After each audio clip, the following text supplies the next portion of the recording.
لیکن مسلم لیگ نے اگر ہمارے ساتھ اچھا نہیں کیا تو ان کو بھی سمجھ آ گئی کہ کشمیر میں بھی ہارے ہیں اور سیالکوٹ میں بھی ہار گئے، اور الیکشن میں تمام طرح کے ریاستی وسائل بھی استعمال ہوئے، ہتھکنڈے بھی استعمال ہوئے، وزیر امور کشمیر پیسے دیتے ہوئے پکڑے گئے۔ ہمارا خیال تھا کہ ہم اگر فیئر الیکشن ہوتے اور مسلم لیگ والے دوست کچھ الیکشن سے کچھ عرصہ قبل وہ جو ہمارے ساتھ انہوں نے سلوک کیا، پی ڈی ایم کو توڑنے کا اور حکومت کو مضبوط کرنے کا تاثر دے دیا، اگر یہ نہ دیا ہوتا تو آج وہاں ہم حکومت بنا رہے ہیں۔ اور پھر یہ ہے کہ الیکشن سے قبل بہت سارے لوگوں کو پی ٹی آئی میں شامل کرایا گیا۔ اگر مسلم لیگ ہمارے ساتھ نہ لڑی ہوتی بلکہ وہاں الیکشن لڑتی اور ہم اکٹھے ہو کے اس حکومت کا مقابلہ کر رہے ہوتے تو آج یقیناً وہاں پہ ہماری حکومت بن رہی ہے۔ صرف ایک ہی ڈھڈورا پیٹے جا رہے ہیں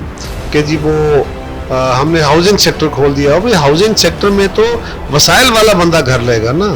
جو مزدور ہے وہ بیچارہ تو روٹی روزی کے چکر میں ہے کہ یہ چور ہیں، یہ ڈاکو ہیں۔ اس طرح لوگوں کو کہتے رہنا کتائی توہین آمیز ہے،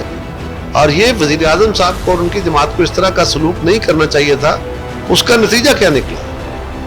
کہ آج وہ کوئی کرنے کی پوزیشن میں نہیں ہے، جو بہتر رائے دیتے تھے اس کے مطابق قانون بنتا تھا۔ اب اس اتفاق رائے کو خان صاحب کہتے ہیں یہ مکمکہ تھا۔ تقریباً 300 سے 400 ایکسیڈنٹ جو ہے یہ پچھلے دنوں میں عید کے دنوں میں ہوئے ہیں۔ ہم نے بھی اس پہ پروگرام کیا، نیوز الرٹ نے۔ سڑکوں والے وزیر صاحب ہیں، وہ تو ہر جگہ ٹپوشیاں بہت مارتے ہیں، چیخیں بڑی مارتے ہیں، سڑکوں کے حالات آپ دیکھ لیں ان کی پرفارمنس کیا ہے۔ جی ناظرین، میں ہوں آپ کا میزبان عرفان ادریس اور آپ دیکھ رہے ہیں نیوز الرٹ۔ ہمارے ساتھ اس وقت موجود ہیں پاکستان کی مشہور ترین شخصیت، رہنما پاکستان پیپلز پارٹی جناب قمر زمان کائرہ صاحب۔ السلام علیکم سر۔ جی وعلیکم السلام سر، کیا حال چال ہے آپ کا؟ اللہ کا بہت فضل شکر۔ سب سے پہلے سر یہ بتائیے کہ کیسا ایکسپیرینس تھا کشمیر کا اور کس قدر آپ سیٹسفائی ہیں؟ یہ کشمیر کا الیکشن میں بہرحال پیپلز پارٹی نے بہت اچھا پرفارم کیا، پیپلز پارٹی کے بڑے اچھے ریزلٹس آئے۔ ہماری 11 سیٹیں آئی ہیں اور کوئی 4 نشستیں ہماری وہ ہیں جو 500 سے کم ووٹوں پہ لوز ہوئی ہیں، اور باوجود اس کے کہ ہم 2 حکومتوں کا مقابلہ کر رہے تھے، وہاں پاکستان مسلم لیگ کی حکومت تھی اور یہاں پی ٹی آئی کی حکومت تھی، اور الیکشن میں تمام طرح کے ریاستی وسائل بھی استعمال ہوئے، ہتھکنڈے بھی استعمال ہوئے، وزیر امور کشمیر پیسے دیتے ہوئے پکڑے گئے، کچھ اور لوگ جا کے حکومتی وزراء پروجیکٹ اناؤنس کر رہے تھے، اور جب الیکشن کمیشن نے، ہمارا تو اعتراض چھوڑ دیجیے، الیکشن کمیشن نے کہہ دیا کہ وزیر امور کشمیر سے نکل جائے کیونکہ ان کی حرکات فیئر الیکشن کے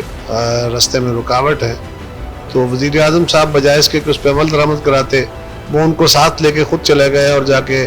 جلسے میں تقاریر بھی ہوئی، ان سے بھی تقریر کرائی، الیکشن کمیشن کو بھی انہوں نے خار کیا۔ تو الیکشن کے اندر تو بہت کچھ ہوا، لیکن اس کے باوجود پیپلز پارٹی کے کارکنوں نے بڑی محنت سے، بڑی جانفشانی سے یہ الیکشن لڑا ہے اور کامیابی حاصل کی ہے۔ آپ کی ایکسپیکٹیشن کتنی تھی کہ کتنی سیٹیں جو آپ کو یعنی کہ شور؟ ہمارا خیال تھا کہ ہم اگر فیئر الیکشن ہوتے اور مسلم لیگ والے دوست کچھ الیکشن سے کچھ عرصہ قبل وہ جو ہمارے ساتھ انہوں نے سلوک کیا، پی ڈی ایم کو توڑنے کا اور حکومت کو مضبوط کرنے کا تاثر دے دیا، اگر یہ نہ دیا ہوتا تو آج وہاں ہم حکومت بنا رہے ہوتے، ٹوٹلی ہم حکومت بنا رہے ہوتے۔ اس کے باوجود جو پی ٹی آئی نے آپ کو پتا جتنا ڈیلیور ادھر کر رہی ہے، اس کے باوجود آپ کو تو لوگوں کو اور زیادہ، اس سے بھی زیادہ آپ پہ اعتماد کا اظہار کرنا چاہیے تھا، تو اس کی کیا وجہ؟ میں نے عرض کیا نا کہ حکومتی وسائل اور حکومتی ہتھکنڈے استعمال ہوئے اور لوگوں کو جھانسا دیا گیا، اور پھر یہ ہے کہ الیکشن سے قبل بہت سارے لوگوں کو پی ٹی آئی میں شامل کرایا گیا۔ اگر یہ نہ ہوتا تو آج وہاں صورتحال یہ نہ ہوتی۔ سو لوگوں کے مینڈیٹ کے مطابق تو نہیں ہو رہا جو کچھ ہو رہا ہے، ہاں میں نے جیسا ہوا، تو میں پھر کہہ رہا ہوں کہ اگر مسلم لیگ ہمارے ساتھ نہ لڑی ہوتی بلکہ وہاں الیکشن لڑتی اور ہم اکٹھے ہو کے اس حکومت کا مقابلہ کر رہے ہوتے تو آج یقیناً وہاں پہ ہماری حکومت کر رہی ہے۔